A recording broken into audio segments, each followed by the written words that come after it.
Nicomedia, the eastern capital of the Roman Empire. 303 AD, a young officer of the Praetorian Guard approached the imperial edict posted on the palace wall. Read it in silence, and then did the unthinkable. He tore it to pieces in front of the entire court, right before the emperor, who trusted him like few others. In that exact moment, this man knew exactly what he had chosen to lose, and he chose to lose it anyway. This is the story of Saint George, the soldier who chose the cross.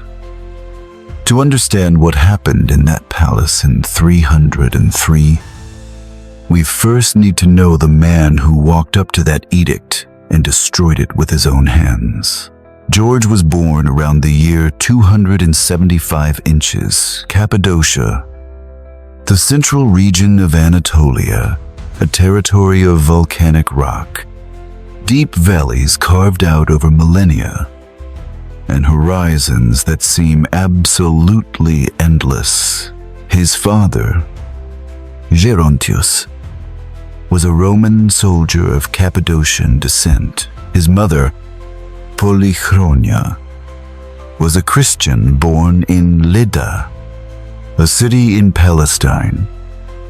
Faith didn't come to George in adulthood as some dramatic conversion. It came with his mother's milk, with childhood prayers, and with the name of Christ whispered in the cold nights of Cappadocia long before he knew what it meant to pay the price for it. His father died in battle when George was still a child. Polychronia took her son in her arms and returned to Lydda, her hometown. It was there in Palestine that George grew up, and it was there that his faith truly took root. It wasn't an ornament, a cultural custom, or an abstract inheritance. It was the foundation that would sustain everything that followed. A military career was the natural destiny for a young man with his physical stature, extraordinary intelligence, a courage that needed no audience to exist, and a discipline that came entirely from within. George joined the Roman army as a teenager and rose through the ranks with striking speed. Captain, then tribune, and later the Count of the Cappadocian province. Every promotion confirmed what his superiors already saw. This young man was truly exceptional. And then came the call that very few ever receive. At 23 years old, George was summoned to Nicomedia, the eastern capital of the empire. Emperor Diocletian met him and didn't need much time to decide. George became a tribune and a member of the Praetorian Guard, the elite of the elites, the inner circle of men sworn to protect the emperor himself with their lives. The man who would eventually tear up the edict was, therefore, the absolute last person anyone expected to do so. Diocletian ruled the Roman Empire from 284 to 305 AD. He was a brilliant administrator and a methodical reformer who reorganized the borders, restructured the army, stabilized the economy, and was also the last great persecutor of Christians. He was the man under whose orders more martyrs died than under any emperor before him. The pressure for this persecution came mostly from Galerius, his co-emperor, who viewed Christians as a direct threat to the cohesion of the military and the unity of the empire. For Galerius, a soldier who refused to sacrifice to the gods was a soldier with divided loyalties. The empire needed a single, unifying faith, and the Christians were the ultimate obstacle. The Edict of 303 was the direct result of that pressure. It ordered that all Christian soldiers be imprisoned, that everyone else be forced to sacrifice to the Roman gods, and that any refusal be punished by death. The text was clear, the intention was clear, and the cost for anyone who resisted was equally clear. George found out about the edict before it was even published, and he also knew exactly what he was going to do. Before going to meet the emperor, George did something that no mere survival instinct could explain. He gave away all his wealth to the poor, freed his slaves, and stripped himself of everything he owned with the serenity of someone who has made an irrevocable decision and is simply making preparations for it. It was not an impulsive gesture. It was the deliberate preparation of a man who knew he wasn't coming back. After that, he went to the palace. The scene that followed was narrated by the early Christians with the sobriety of people who witnessed something that completely transcended the ordinary. George entered the imperial court, walked up to where the edict was posted, read it once, and tore it apart. Diocletian looked at this man, one of his best officers, someone he had placed genuine trust in, and heard George declare, with a voice that accounts describe as firm and calm, what had been inside him since his childhood in Lydda: "I am a Christian. I always have been, and I will not deny my faith." Diocletian's immediate reaction wasn't fury. First, it was astonishment, followed by something resembling an attempt to salvage what seemed to be slipping away. The emperor offered George everything an ambitious soldier could possibly desire: land, wealth, slaves, promotion, and honors that few men in the world would ever achieve. He even pleaded with the authority of someone who rarely needed to ask twice: "George, you are the future of Rome. That do not throw your life away over a religious issue. Just one gesture, one sacrifice. A single concession is all it takes." George's response came with the same remarkable serenity with which he had entered the court. "Emperor, your gods are made of stone and bronze. They do not see, they do not hear, they do not save. Christ is alive, and I will not deny him." Diocletian simply couldn't comprehend it. He couldn't fit a man who would rather lose everything than yield into any category of human logic. And faced with what he couldn't understand, he did what power always does when it cannot persuade. He ordered the destruction of what he could not break. What followed lasted for days, perhaps weeks. Hagiographical accounts preserved a sequence of tortures that the early Christians narrated not as a mere horror catalogue, but as a testimony to something that suffering alone couldn't explain. The documents describe the scourgings and other torments with a restraint that speaks volumes more than any explicit detail ever could. After every session, George was brought back before the emperor. The question was always the same: "Do you renounce Christ?" The answer was always the same: "No." What the Romans present witnessed over those days was something the logic of power could never have predicted. A man subjected to progressive torture should break down. He should beg. He should negotiate. Instead, George returned from every torment with a serenity that the records describe as superhuman. It wasn't the numb serenity of shock, but the serenity of someone anchored to something that physical pain simply couldn't reach. And this serenity actually converted people. Among those who witnessed George's suffering was Empress Alexandra. The accounts don't record the exact moment she transitioned from an observer to a convert, but they do record what she saw. A man for whom faith was far more real than anything the empire could ever offer or take away. Deeply moved by this sight, Alexandra publicly declared what had happened inside her. This man's God is the true God. She would pay with her own life for that declaration. And she truly did.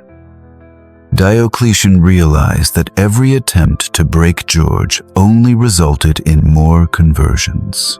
The persecution was becoming its own failure. A man who was supposed to be an example that resistance was futile was becoming the exact opposite.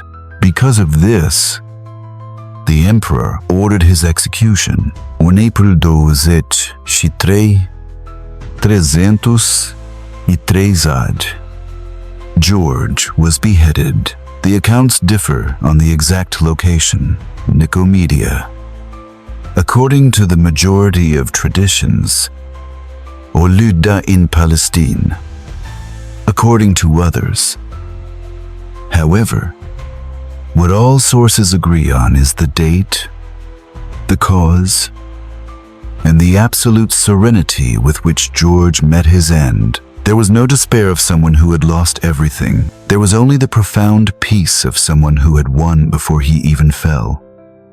His body was taken to Lydda, the city where he had grown up with his mother, where his faith had taken root, and he was buried there. His tomb did not remain forgotten for long. When Emperor Constantine converted to Christianity and the persecutions ceased, a magnificent oratory was erected over George's tomb in Lydda. By the 4th century, the veneration of the Cappadocian Martyr was growing at a speed that spoke volumes about the sheer power of the testimony he left behind.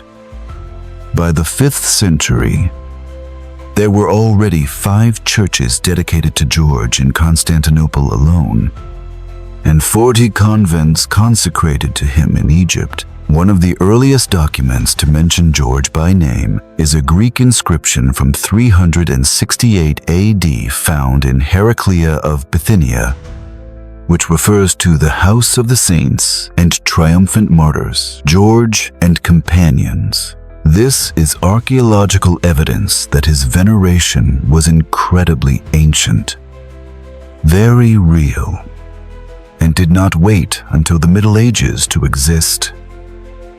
Then, a few centuries later, the medieval church looked back at this Roman soldier who tore up an imperial edict and was tortured to death without yielding, and saw in him something that needed to be expressed through imagery.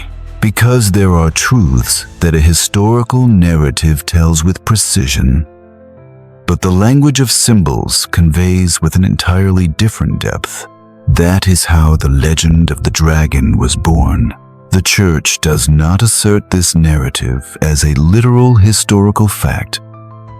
Pope Gelasius himself, as early as the year 496, when he included George among the saints rightfully revered by men but whose exact acts are known only to God, signaled that what was concretely known was enough for veneration. But the vivid details belong to a different dimension. The legend developed over the centuries, taking its most famous form in the Golden Legend by Jacobus de Voragine in the 13th century, and it became one of the most recognizable visual narratives in the history of Christian art. Here is what the legend tells. In a city called Cyllene in Libya, a venomous dragon lived in a nearby lake and terrorized the inhabitants. To appease it, the people offered 2 sheep daily. When they ran out of animals, they began drawing lots to sacrifice young people to the monster. The lot fell upon the king's own daughter, who was sent out to the dragon dressed as a bride, as an ultimate sacrifice. George arrived in the city at that exact moment, saw the princess, charged at the dragon on horseback, and wounded it with his spear. He then asked the princess to tie her belt around the animal's neck, and the dragon became as tame as a lamb, following them back into the city. In front of the panicked townspeople, George proclaimed with the same voice he had used before Diocletian, "Do not be afraid. God sent me to free you. Believe in Christ, and you will be saved." Usher. 000 men were baptized that day, along with women and children, and only then did George slay the dragon. To truly understand this legend, you have to understand what it was saying about something very real.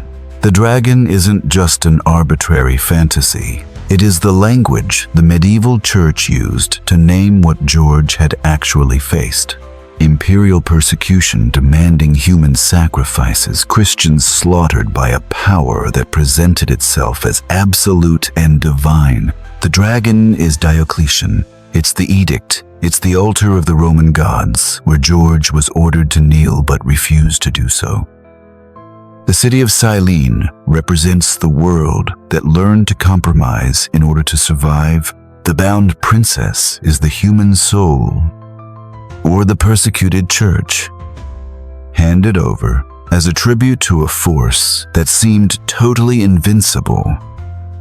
And George, on horseback with his spear, isn't a fairy tale hero. He is the exact same man who boldly walked into that imperial court in 303 with the absolute certainty that there is something greater than fear, and that a power demanding the betrayal of one's conscience doesn't deserve obedience, no matter how much land or how much torture it has to offer. Psalm 90 proclaims with a precision that centuries haven't aged, "You will tread on the serpent and the viper. You will trample underfoot the lion and the dragon." The medieval church read this verse and saw George not because the dragon was literal, but because the dragon George faced was far more real than any mythical reptile.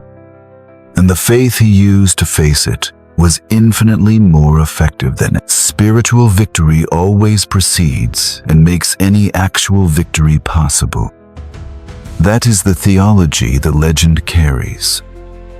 And this theology isn't just medieval. It belongs to the martyrdom itself. What came after George's death spans the centuries with a persistence that speaks to the awesome power of what he represented. During the Crusades, Richard the Lionheart invoked George as the divine protector of Christian soldiers. Devotion exploded across medieval Europe. George became the ultimate model of the Christian knight, one who combines the force of arms with the profound force of faith, who knows that there are causes worth fighting for and causes worth dying for. King Edward I of England founded the Order of the Knights of St. George in 1348, and George became the patron saint of the country. The Cross of St. George, the red cross on a white background, remains the English national flag to this day. In Portugal, King John I decreed the mandatory use of St. George's image in Corpus Christi processions. And for centuries, the Cappadocian saint was fervently invoked on Portuguese battlefields. Baden-Powell chose George as the patron saint of the global scouting movement. Countries as diverse as England, Portugal, Georgia, Lithuania, Serbia, Ethiopia, and Catalonia all proudly call him their patron saint. In the Christian East, George received the title that summarizes his greatness with the precision that the West took centuries to catch up to: the Great Martyr. The Orthodox Church and Eastern churches venerate him with the exact same fervor as the West, and perhaps with an intimacy that is even older, because the memory of his martyrdom never faded in the lands where he actually lived and died. Raphael painted two masterpieces of St. George and the Dragon, which are today among the most iconic representations in Western art history, one in the Louvre in Paris, and the other in the National Gallery of Art in Washington. D.C. Carpaccio dedicated an entire cycle of paintings to George in Venice. The iconic image of the knight in a red cape, lance in hand, on a white horse before the slain dragon, has transcended the art of every century and arrived completely intact to the present day as one of the most recognizable compositions in the Christian imagination. And in Brazil, April 23rd has been an official state holiday in Rio de Janeiro since 2008 from the early hours of the morning. Devotees begin arriving at the sanctuary of Quintino with masses, procession, and prayers, a massive popular devotion that has taken root in the very soul of Rio with an intensity that no decree could ever create and no decree could ever erase. The basilica that Constantine ordered built over George's tomb in Lydda was destroyed, rebuilt, and destroyed again through centuries of wars. But the ruins are still there. The modern city of Lod in Israel holds the remnants of this sanctuary that has welcomed pilgrims from all over the Christian world, and the Church of St. George in Lydda, erected on the very foundations of those previous structures, remains standing as one of the oldest Christian churches in the entire world. In the exact place where a Roman soldier was buried after boldly choosing Christ, these foundations aren't just mere stone. They are the physical memory proving that this man existed, that his ultimate choice was real, and that what he did in 303 still matters enough for people from every continent to make the long journey to Lydda 18 centuries later. The Apostle Paul wrote to Timothy something that George understood not as some abstract theology, but as an accurate, living description of what was happening inside him in that imperial court. For God has not given us a spirit of cowardice, but of power, love, and self-discipline. The power Paul names is not the kind of power Diocletian understood, the kind measured in legions,